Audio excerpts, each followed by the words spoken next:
ঘুম থেকে উঠে অবনী দেখে ঘড়িতে সকাল ৯টা। রোহান বিছানায় নেই, কাল রাতে দেরিতে ঘুমিয়েছে, তাই ঘুমটা ভাঙতেও একটু দেরি হয়ে গেল। বিছানার পাশে ছোট্ট একটা চিরকুট। লোকটা সারা রাত এত বিরক্ত করেছে, একটুও ঘুমোতে দেয়নি। নিজে কি করেছে উঠে অফিসে চলে গেল কে জানে। দায়িত্বের ক্ষেত্রে পুরুষ মানুষ সবসময় এগিয়ে। অবনী চিঠিটা নিয়ে পড়তে শুরু করে। প্রিয় অবনী, আমি অফিসে গেলাম। শুভ সকাল প্রিয়তমা। তুমি যখন ঘুম থেকে উঠবে তখন আমি অফিসে থাকবো। গত রাতে যেসব করেছি আজ ফিরলে কিন্তু আমার চাই। অবনী হেসে বিছানা থেকে তাড়াতাড়ি ওঠে, গোসল করে আয়নার সামনে এসে দ্রুত তৈরি হয়ে নিল। গত রাতে এখানে এসেছে। বাড়িতে সাধারণ কয়েকজন ছিল। ঘরটা ফুল দিয়ে সাজানো হয়েছে। অবনীর রোহানের সাথে বিয়ে হয়েছে 1 বছর হয়, তবে এবারই প্রথম সে শ্বশুর বাড়িতে এসেছে। এদিকে আজকে এসে অনেক বেলা করে ঘুম থেকে উঠেছে। রোহান তাকে জাগাতে পারত, এখন রোহানের উপর রাগ হচ্ছে, নিজের উপরও রাগ হচ্ছে বোকামির জন্য। অবনী তাড়াতাড়ি পণ্যের কাপড় ঠিকঠাক করে সামনের ঘরে যায়। বাড়িতে রোহানের ছোট খালা আছেন। আজকে দুপুরের পর আবার চলে যাবেন। অবনী সামনের ঘরে এসে দেখে টেবিলে খাবার সাজানো। মানসিকভাবে প্রস্তুতি নেয় আজকে তাকে নিশ্চিত কথা শুনতে হবে।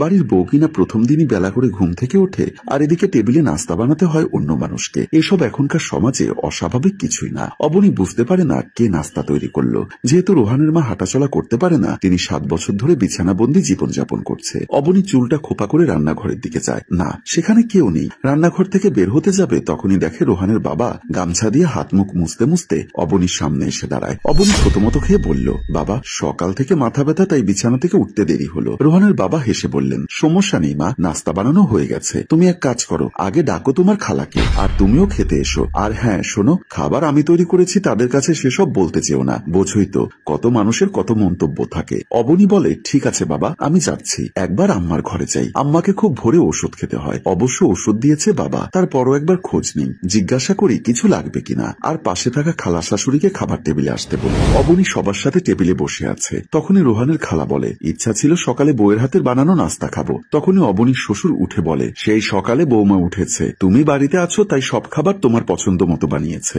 তাই নাকি? নাস্তা খেয়ে তো ভালোই লাগছে। দেখি দুপুরের রান্না কেমন হয়, তোমার রান্নার প্রশংসা করতে পারি কিনা। অবনী বলল, আচ্ছা ঠিক আছে, আমি আপনাকে দুপুরের রান্না করে খাওয়াবো। অবনী আবার খেতে খেতে একবার বাবার দিকে তাকায়, তারপর নিজের মনে মনে বাবার রান্নার প্রশংসা করে। বাবার হাতের নাস্তা সত্যি অসাধারণ। যেহেতু খালা আজকে দুপুরে খাবার খেয়ে রাতের গাড়িতে চলে যাবে, তাই বাড়িতে বিশেষ রান্নার আয়োজন হয়। অবনীর ছোট ভাইকেও আসতে বলা হয়, সেও দুপুরে এখানে খাবে। সে এখন তার শ্বশুরের সাথে বসে টিভিতে খেলা দেখছে। কিন্তু ঝামেলা হয়, অবনী কখনো এত মানুষের রান্না একসাথে করেনি। লবণ চেক করে দেখলেও হয়নি। এমন সময় অবনীর শ্বশুর রান্নাঘরে এসে বললেন, আমি তোমাকে সব কাজে সাহায্য করব। কিন্তু বাবা, কি ভাবছো আমি পারবো না? দেখো মা, তোমার শাশুড়ি প্যারালাইজড হবার আগে থেকেই মাসে অন্তত 1 সপ্তাহের বেশি অসুস্থ থাকতেন। আর আমার তো কোনো মেয়ে নেই। রোহান থাকতো ভার্সিটিতে, আমি তখন বাসার রান্না করতাম। আর বিছানাবন্দি হওয়ার পরে রোহান আর আমি মিলেই রান্নার কাজটা করি। তখন থেকে করতে করতে সব অভ্যাস হয়ে গেছে। অবশ্য শুরুতে কিন্তু তেমন কিছু পারতাম না। কখনো রোহানের মা রান্নাঘরে চেয়ার পেতে বসে থাকতো, তারপর সবকিছু শিখিয়ে দিত।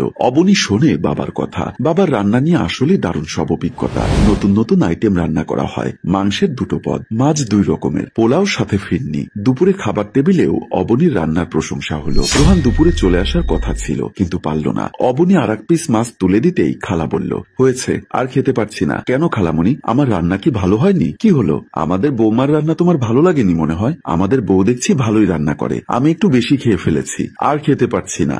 সত্যি খুব ভালো হয়েছে, আর দেরি করলে আমরা কিন্তু বাস মিস করব। সবাই হেসে উঠল। বাড়িতে এখন রোহান, অবনী আর বাবা মা। সন্ধ্যায় অবনী সবার জন্য চা বানিয়েছে। প্রথমে মায়ের ঘরে চা দিয়ে আসে। বাবা পাশে একটা বই পড়ছেন, ওনাকেও চা দেয়। এরপরে 1 কাপ চা নিয়ে নিজের ঘরে যায়। রোহান বারান্দায় বসে আছে, ওখানে বসে সিগারেট খাচ্ছে। অবনী সিগারেট কেড়ে নেয়। ঠিক হচ্ছে না কিন্তু, সিগারেট দাও। অবনী বলে, আজকে থেকে ঘরে বসে কোনো সিগারেট খেতে পারবে না। দেখো অবনী, এটা ঘর না, বারান্দা। এখানে বসেই আমি সিগারেট খাবো। তুমি একটা নিয়েছো তাতে কি, আমার কাছে আরো সিগারেট আছে। রোহান পকেট থেকে সিগারেটের প্যাকেট বের করে আরেকটা সিগারেট জ্বালাতে যাবে, তখনই অবনী বাবাকে ডাকে। রোহান বিব্রত হয়। পরক্ষণেই বাবাকে দেখেই রোহান নিচে সিগারেটের প্যাকেট ফেলে দেয়। রোহানের বাবা এসে বলে, রোহান, এরপর থেকে তুই বাসায় সিগারেট খাবি না। রোহান বলে, ঠিক আছে বাবা। বাবা যেতেই অবনী হেসে ওঠে। রোহান মনে মনে বলে, দেখাচ্ছি তোমাকে মজা। এরপর মায়ের কাছে যায় বাবার নামে বিচার দিতে। মা, বাবা সিগারেট খাওয়া নিষেধ, তবু সে দোকানে গিয়ে সিগারেট খায়, রোজ খায়। রোহানের মা শুনেই ফায়ার, তার বাবাকে ডেকে কৈফিয়ত চায়। অবনী ঘরের পরিবেশ দেখে হাসছে। চা ইতিমধ্যে ঠান্ডা হয়ে গেছে। অবনী হাসতে হাসতে শেষ। রোহানের বাবা বলে, অবনী শোনো, তুমি বিচার করো মা, আমি দিনে 1টা সিগারেট খাই, তবে রোহানের মতো অত না। বাবা, সেই একটাও খেতে পারবেন না আজকে থেকে। তাহলে আমি আর মা মিলে আপনাদের বাবা ছেলের ভাত বন্ধ করে দিব। রোহান বলে, আসছে আমার ভাত বন্ধ করতে। রোহানের মা পাশ থেকে বলে, আমিও অবনীর সাথে একমত, তোদের বাপ বেটার ভাত বন্ধ হবে। অবনীর এই বাড়িতে প্রথম দিনটা বেশ আনন্দে কাটে, মনে হচ্ছে বেড়াতে এসেছে এখানে। সেই সকাল থেকে সুন্দর সব মুহূর্ত ঘিরে ছিল। অবনী ক্লাস 7-এ পড়বার সময় বাবাকে হারিয়েছে, বাবার মুখটা মনে করতে পারে না। তবে এই বাড়িতে অবনী বাবাকে পেয়েছে। বাবা বেঁচে থাকলে হয়তো এমনই হতো। হঠাৎ কথাটা মাথায় এলো, চোখটা ভরে এলো যেন। এভাবেই একটি পরিবারের হাসি খুশি মেলবন্ধন দেখিয়ে আমাদের গল্পটি শেষ হলো। সম্মানিত ভিউয়ার্স, গল্প কেমন লেগেছে জানাবেন কিন্তু। গল্পটির রচনা ও পরিচালনায় অভি, ক্যামেরায় শিহাব এবং প্রযোজনায় মঞ্জুর মোর্শেদ। ধন্যবাদ।